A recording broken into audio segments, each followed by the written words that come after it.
What is Daryl supposed to do? There's got to be something more that I could do with this music. It's hip-hop, it's rock and roll. Those are human beings over there, and people on both sides are human beings. They're all gonna get it in the head. They're all gonna get it in the head. They're all gonna get it in the head. Rat-a-tat-tat, why they shooting like that? The rhymes that I rock, I gotta rap for I rap. Taking up the slack, tell the truth, come back. The song Machine Gun came about where, after I talked about my personal issues with suicide, depression, alcoholism, like I said, what I'm trying to do with this album is write lyrics that are really socially conscious, music that everybody, young, old, white, black, male or female, could relate to. It's war. That's a big thing. It's been part of my generation. When you look back to the Vietnam War, there's so many theme songs from the musicians of that day. Everybody back during the Vietnam War had something to say. I was like, okay, I'm going to write a record for the soldiers over there so that now, hopefully I could get the record to them. But 20, 35 years from now, 50 years, when those soldiers are old and they're sitting there with their grandchildren, they'll be able to say, yo, this record came out when I was over there. It's DMC. You know, for whatever they think about me, I'm just giving them something that they can identify with now and have something to identify with in those years to come if they make it out of their life.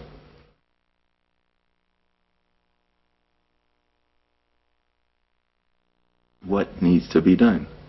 I gotta use my music to serve a purpose. Lay it back, yo. The Machine Gun record initially came about, it was the 24th, and my cousin was home from Mosul, has just come back of 8 months of his buddies getting tore up, and him getting shot at, and him not knowing who's the good person or the bad person. And on Christmas Day, I'm sitting back and I'm going, let me see, all the Vietnam guys, they got their music, and these kids don't have a song. All these powerful, rich musicians, it seems like nobody's addressing the subject. So I was like, D, we got to do something for these boys. And he said, of course, we got to do this. But then I realized that the same way these sons and daughters over there getting killed, I lost a soldier, I lost Che, the same way. So I see the parallel. There's a war going over there, we're losing people there, but there's a war also going over here because every day we're losing street soldiers. In walks DMC in my studio. Now, hands down, I mean, DMC is hip-hop royalty. He's walking in my studio. I called all my boys. I was like, DMC's in the studio now! Cameras all over the place. I'm tripping because I'm sitting there watching DMC on the camera, and he's doing his lyrics in my studio. Hands down, it's probably the best moment of my life. Gary supposed to sing the scratch vocals for anybody else just to follow, exactly. But we heard it and said, F that, we're keeping Gary on the record. That's how good it came out. I was the third desk over on the 13th floor when blood and fuel melted down my door. You could have watched me free fall and scream and burn, but you watched and learn. I was the 13th row of flight 13, sitting, sweating, waiting to be slammed unmercifully into the side of my destiny. I'm the 13th brick on the pyramid of the dollar bill. I'm the third stone from the sun, the third bullet shot from my gun from the 13th regiment in the 3rd platoon. But now I come back with 3 fingers, but I really only need 1 to tell you how I feel. And then there came time to do a video. And I just kept thinking of like the idea of war as a game, you know, because it's a fun game for kids to play.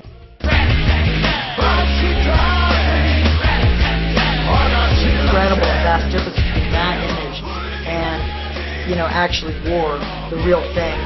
And when the kids play Army, you don't realize that your boy and your daughter go really well.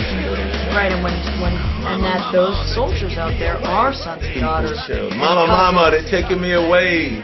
Papa, I'm trying to be a man in a foreign land, machine gun in my hand. Politics, and this is what I get. President, and this is what I get. Delegate, and this is what I get. I wanna represent, but it is making me sick. And the thing that you said, doesn't matter whose side you choose, in the end we're all gonna lose. Oh well, war is hell. Well, war is hell. Just another crazy war story to tell. One is dying, We sometimes forget that in that country over there where the Americans are finding a way from their home, there's people that call that place home who are human just like us. We're more alike than we are different. Well, then look on in and say right. They make me kill you.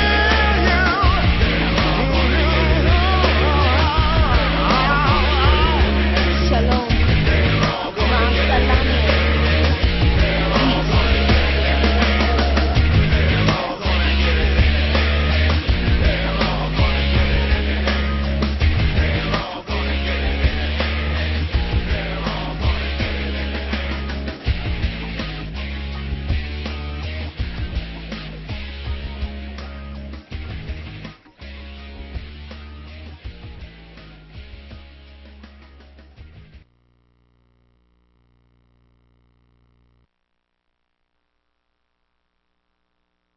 Oh, everybody bugs out about Gary being on a record.